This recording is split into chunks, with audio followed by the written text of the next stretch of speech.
1241.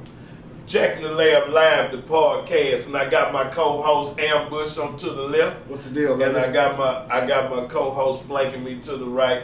Good Speakeasy. What's going on, fellas? What's happening? What's happening? What's happening? We just doing a test run on our new equipment right here, trying to see what it do. What we gonna talk about right now, man? What we got? But I'm gonna read y'all something. I didn't used to believe in generational curses. Generational curses in the Bible. I know. It's in the book of Deuteronomy. But I'm not a Bible enthusiast. Neither am I. There's no certain things are. That's more. This more speakeasy part. But I'm gonna read y'all something. A generation of curses believed to be passed down from one generation to another due to rebellion against God. If your family line is marked by divorce, incest, poverty, anger, or other ungodly patterns, you're likely under a generational curse. The Bible says that these curses are tied to choices. Deuteronomy 30:19 says we can either choose life and blessings or death and cursing. Okay. And I'm in the show right there for right now. We're going to come back and we're going to drop part 2 of this because this has been pretty damn good to be. I think this needs to be a real show. And I got a bunch of it. Just for my wife family alone, bro. Okay. Let me tell you something. My wife told me. Make it something. quick. I'm gonna make it real quick. My wife told me her grandmother was on housing. Her mom and her daddy got off housing, but she got cousins that had babies that still stay in the same apartments. Come on, man. Nobody wants to get out the projects. No, because they don't believe because there's something else out there. Because they was raised, a man ain't supposed to be in the house. It all starts, the woman is the backbone, the man is the head of the house. Let me make the decision. I'm not saying I gotta make every decision because you are my wife, you are my queen. Let me lead and you be my backbone and we can succeed. Even if I make a mistake, we can bounce back from this. But I got a different story from that, but go ahead. You shouldn't want to be 3 generations deep, still staying in the projects. My wife, I'm just gonna use my wife for example. She ain't gonna get mad because she know it. I tell her, my wife is the only one out of her brother and sister that made it out. That ain't stuck on that bullshit. Right. So what we trying to do, she understood she didn't want to be under that generational curse. Yeah. And she understood that she got 3 nieces, and I guarantee you, one stay with us and the other stay somewhere else. I guarantee you, one of them gonna end up with a nigga just like they saw her dad.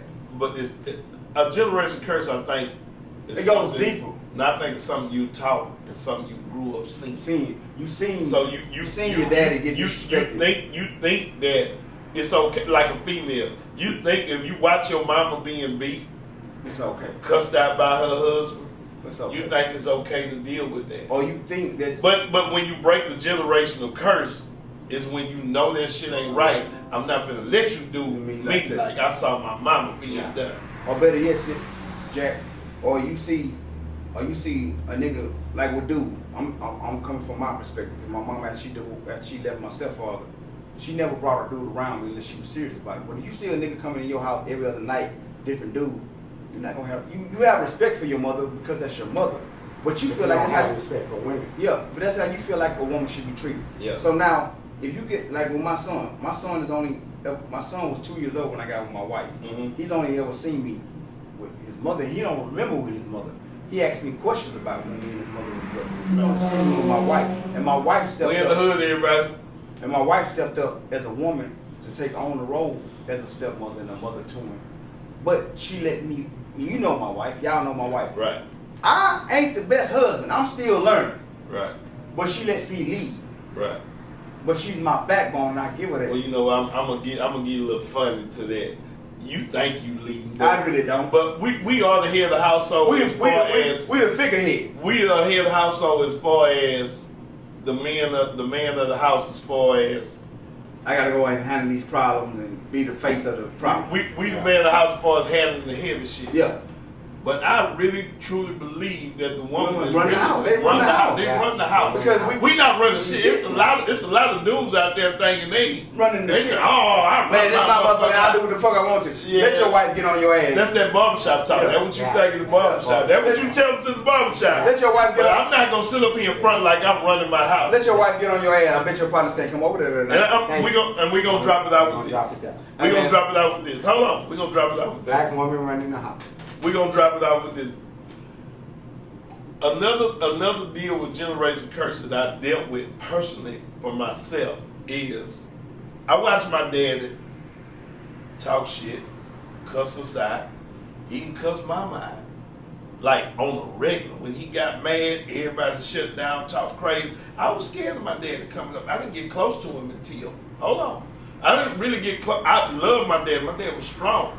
I didn't understand what he was trying to do until I got older and saw myself being him.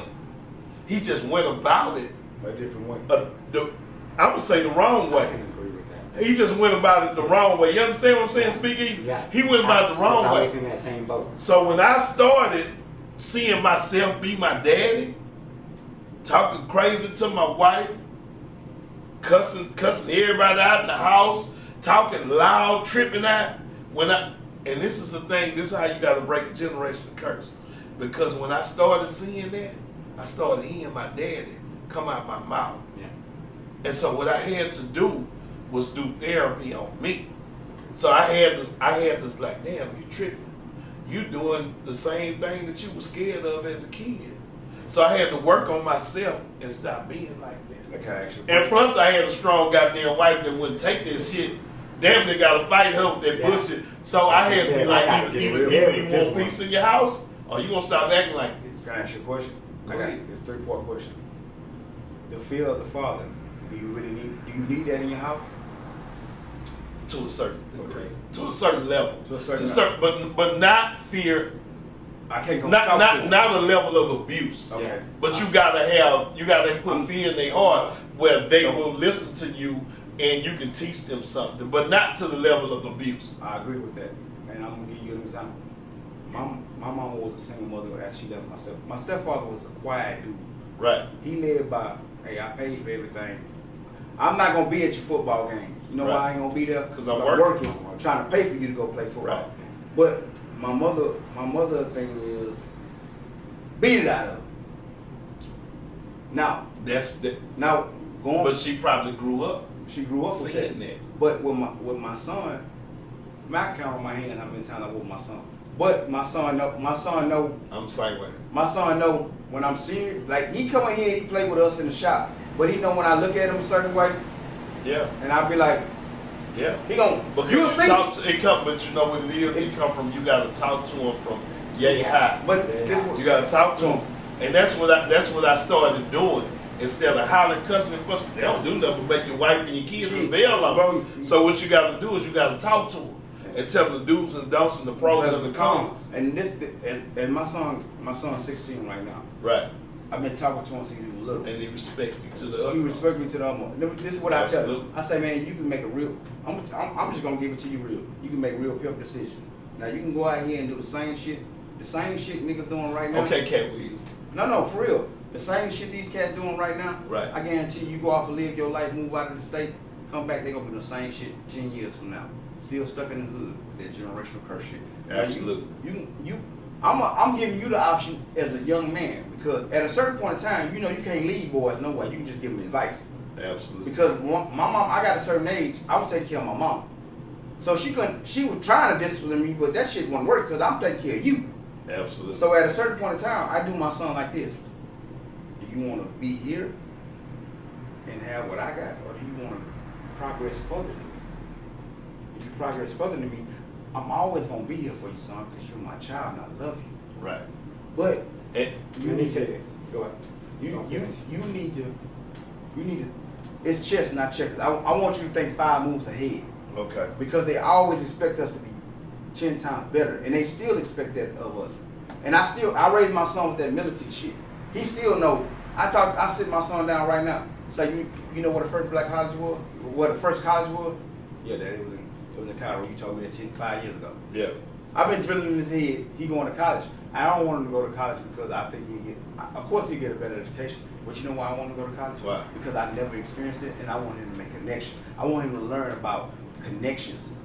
I want him to learn about experience in life is a better thing than I had. Because I had to thug my way out this motherfucker. Right, right. And I'm 40 something. I'm just not starting to see some real money. Yeah, already. I don't want you to be there.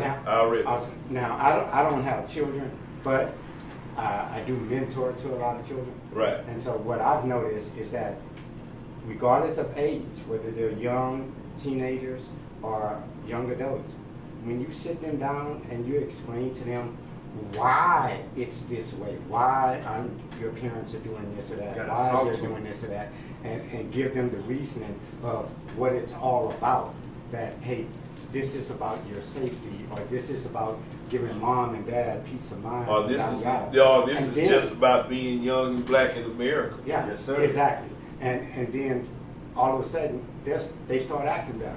I had one student, Hispanic student, Hispanic female. She would always get into fights at school. Always get suspended, this, that, yada, yada, yada. And so when I sat her down, I told her, I said, look, you're a supervisor up here. You're other people's boss. Some of the students that you go to school with, you're their boss, but yet you getting suspended from school and they're not. I said, I can't have you like that. Right. I said, you get suspended again, I'm gonna demote you. I'm gonna demote you back down to the lower level because you can't be over them. And so, I sat her down, told her how to work on her suspension, how to apologize, this, that, yada, yada, yada. Well, anyway, fast forward, a month later, her mother just comes up to me. I had never met her mother. Mm-hmm. Mother comes up to me, hugging me, kissing me. Thank you so much for talking to her, yada, yada. Because I sat her down and I told her why your mother wants you to act a certain way at school. Because every time she's at work and she hears that phone ring, she's thinking to herself, oh my God, I hope my daughter isn't dead. I hope nothing wrong. Yeah, Jack, hope nothing wrong. Hope she's not in the ambulance. Sure Hope she's not in the emergency room. Hope she's not in jail. Hope she's not dead. Hope she hasn't gotten shot, stabbed, this, that. And so you need to act better to give your mother peace of mind. Otherwise, you're going to give her a heart attack just because every time her work phone rings, she's wondering, is it about you? Right. I got a question for you, Jack. Because you was a teenage parent. I ain't had my son till I was Yeah, hey, my first daughter was born when I was 17. Okay. While you being a teenage parent, it's gonna lead to. And I was a fucking outcast because that shit, like, when I did it, it was on very few people that happened. Kids at the time. Yeah, now it's just It's that's normal. normal. Yeah. But when it happened to me back in 80, Is the age Tell right? her your Is the age. age right? Is the age I don't right? care about telling No, my get age. your age right. You Your just daughter had a watching. birthday No, party. because my daughter's You just she'll celebrated be, the no, big my daughter 5-0. would be 33. My oldest daughter would be 33 This in 2020, 87. this is my question for you, say, because I had my son late. I was pretty much already grown and had my own mind. How did you manage? Because I used to always see all my partners had baby mamas. Like, man, it can't be that hard deal until I got a baby mama. Mm-hmm. So how did you navigate that? Still trying to learn yourself and still trying to be a father. And I know you're a good father because I've been around your kids. Mm-hmm. I've been around majority all your kids. I appreciate that. You've been around all my kids. All your kids. Yeah. So how did you manage that but still being able to become an adult, become the man that you are now? You know that father that I told you about You had to go back to that was so strong. yeah. I held it from them. I held the pregnancy of my daughter's mom. I held that from them for 6 months. They didn't know that I was expecting the baby for 6 months. What happened was my daughter's mom, Amy, this is some old school shit. My daughter's mom, Amy, brought my baby's mom to the house and told it on me. You gotta do something with this. My daughter's mom called me. She say, she paged me. We had beepers back then. She beat me. She say, my ain't finna take me over to your mama You house. need to get home. You need to get. I'm on the bus. I forgot where I was, but I'm on the bus. I get on the bus. I get off the bus. That was the longest walk home down the street because by the time I get off the bus, We do that. by the time I get off the bus, The car was in the driveway. They already I'm in that walking time. down the street, you know, my old man, tough.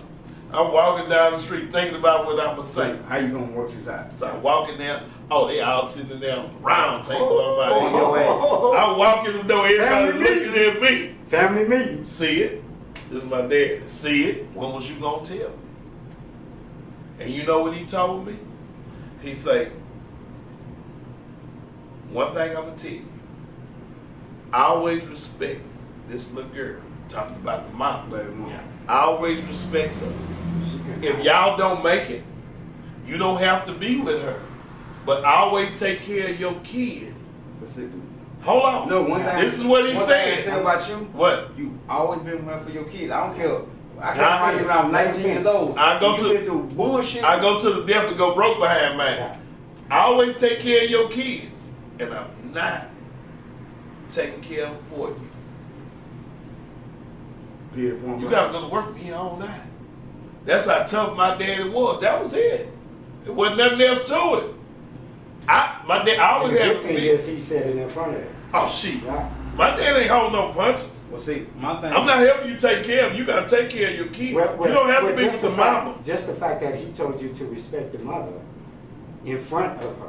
Oh yeah. Yeah, that but was a good thing. we gonna end right here because Yeah, that's let's a end good it out. point Let's because end it our out. next show gonna be on Blended blended families. I've been through it.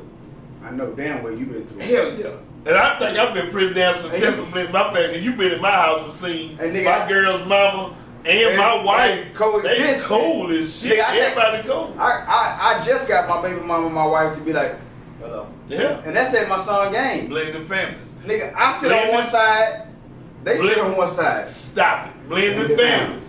This is Jack the Lab Live Podcast. We went long when we was supposed to, but Speak goddamn, easy. we was on some real shit. I got my boy Speakeasy over here. Drop y'all some gems.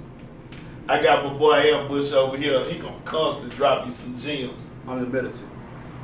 Jack the Lab Live Podcast. We out. Bye. We got you.